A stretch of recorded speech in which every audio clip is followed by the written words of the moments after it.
मध्य रेल्वेवरील कर्जत यार्ड सुधारणेच्या कामासाठी आज विशेष वाहतूक ब्लॉक बदलापूर ते खोपोली दरम्यान लोकल रद्द दुपारी जवळपास 3 तास वाहतूक ब्लॉक। छत्रपती शिवाजी महाराज आंतरराष्ट्रीय विमानतळावरून प्रवास करणाऱ्या प्रवाशांच्या संख्येत मोठी वाढ 2024 वर्षात 5 कोटींहून अधिक प्रवाशांचा हवाई प्रवास। बेस्ट उपक्रमातील भाडेतत्वावरील कंत्राटी कर्मचाऱ्यांचा विविध मागण्यांसाठी संप सुरूच मुंबईतील शेकडो दैनंदिन प्रवाशांना बेस्टच्या कर्मचाऱ्यांचा संपाचा फटका। फेअर प्ले बेटिंग ॲप प्रकरणी ईडीकडून आतापर्यंत 344 कोटी रुपयांच्या मालमत्ता जप्तीची कारवाई बुधवारी ईडीनं 8 कोटी 37 लाख रुपयांची मालमत्ता जप्त केली। पुण्यातील इंद्रायणी नदी प्रदूषण मुक्त करण्यासाठी हातभार लावा जिल्हाधिकाऱ्यांचं पुण्यातील जनतेला आवाहन। सांगलीत आजपासून श्रीराम कथा आणि नामसंकीर्तन सोहळा मुख्यमंत्री देवेंद्र फडणवीस 22 जानेवारीला सोहळ्याला भेट देणार। हभप श्री समाधान महाराज शर्मा हे मराठीमधून श्रीराम कथा सांगणार। इगतपुरीत बाबासाहेबांच्या पदस्पर्शात लोटला भीम अनुयायांचा जनसागर समता सैनिक दलाच्या उपस्थितीत अनुयायांकडून बाबासाहेबांना मानवंदना। नागपुरातील रमण विज्ञान केंद्र येथे सायन्स एक्स्पोचं आयोजन 16 संस्थांचा सहभाग 19 जानेवारीपर्यंत प्रदर्शन खुलं राहणार।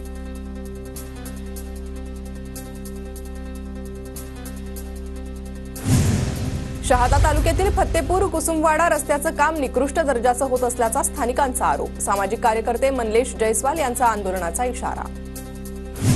नंदुरबार जिल्ह्यातील 639 ग्रामपंचायतीत बायोमेट्रिक यंत्र बसवण्याची सक्ती वर्ष उलटूनही ग्रामपंचायतींमध्ये बायोमेट्रिक यंत्रणा नाही।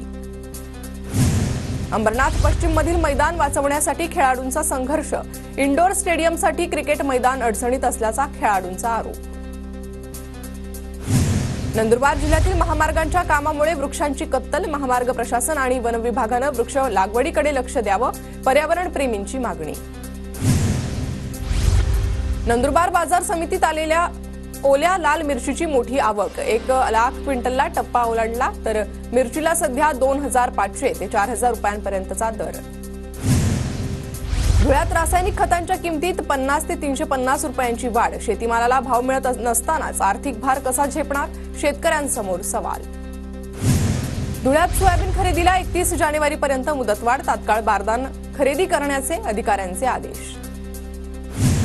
चाळीसगावात आमदार मंगेश चव्हाणांच्या गावातच पिण्याच्या पाण्याची समस्या नागरिकांना 20 ते 25 दिवसानंतर पाणी पुरवठा ग्रामपंचायतीच्या कारभारावर नागरिकांकडून नाराजी व्यक्त।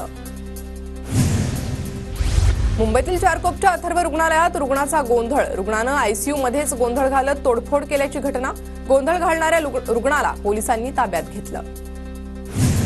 खडवली रेल्वे स्थानकाजवळ रेल्वे ट्रॅकवर 70 वर्ष वयोवृद्धाला बेदम मारहाण करत लुटलं दोन्ही आरोपी कल्याण जीआरपी पोलिसांच्या अटकेत।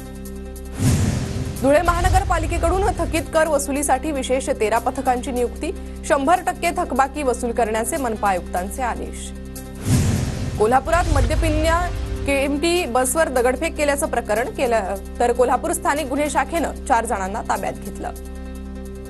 बदलापुरात 5व्या मजल्यावरून पडून चिमुकली गंभीर जखमी बांधकाम व्यावसायिकाचा निष्काळजीपणा कारणीभूत असल्याचा स्थानिकांचा आरोप।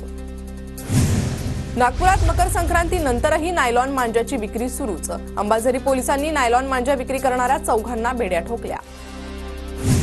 भिवंडीत टेम्पोची रिक्षाला धडक रिक्षा चालक किरकोळ जखमी मिलतनगर ममता हॉस्पिटल समोर टेम्पो चालकाचं नियंत्रण सुटल्यानं अपघात।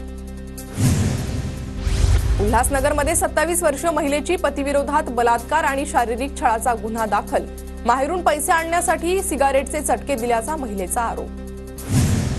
अंबरनाथचे डीएमसी कंपनी भागात गावठी पिस्तूल विकण्यासाठी आलेल्या तरुणाला बेड्या पोलिसांनी गावठी पिस्तुलासह 3 जिवंत काडतूसही जप्त केली आहे। अहिल्यानगरमध्ये ढगाळ हवामानामुळे पिकांवर परिणाम शेतकरी हतबल पिकांचा बचाव करण्यासाठी शेतकऱ्यांकडून फवारणी। गोंदियात ढगाळ वातावरणानं रब्बी धोक्यात गहू हरभरा तुरीवर कीड रोगाचा प्रादुर्भाव शेतकरी संकटात। जळगावच्या मुक्ताईनगर भुसावळ रावेर तालुक्यात हळद पिकावर करपा रोगाचा प्रादुर्भाव उत्पन्नात घट होण्याची शक्यता असल्यानं शेतकरी चिंतेत।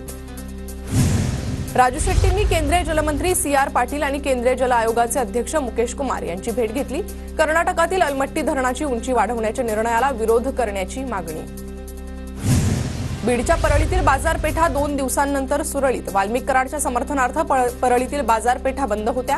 मंजिरी कराडच्या भूमिकेनंतर व्यापारी संघटनेकडून बंद मागे. कोल्हापुरात रंकाळा तलावातील प्रदूषण रोखण्यासाठी पालिका सज्ज. रंकाळा तलावात कपडे न धुण्याचे सक्त आदेश. नियमांचं उल्लंघन करणाऱ्यांवर गुन्हा दाखल केला जाणार. जालन्यात रेल्वे संघर्ष समितीचं धरणे आंदोलन. जालना जळगाव, जालना खामगाव या रेल्वे मार्गांना केंद्रीय अर्थसंकल्पात निधी देण्याची मागणी. पुण्याच्या भोरमधील भोंगवली फाटा ते माहूरखिंड रस्त्याचं काम ग्रामस्थांनी थांबवलं. रस्त्याच्या कामात कमी दर्जाचं सिमेंट वापरलं जात असल्यानं नागरिक आक्रमक. नांदेडच्या वाटगावमध्ये पैनगंगा नदीतून गावकऱ्यांचा जीवघेणा प्रवास सुरूच. पुलाला मंजुरी मिळूनही काम सुरू न झाल्यानं ग्रामस्थांचा संताप. नाशिकच्या लासलगाव ग्रामपंचायतीच्या सरपंचपदी योगिता पाटील यांची निवड. 17 पैकी 10 मतं मिळवत योगिता पाटील सरपंचपदी विराजमान.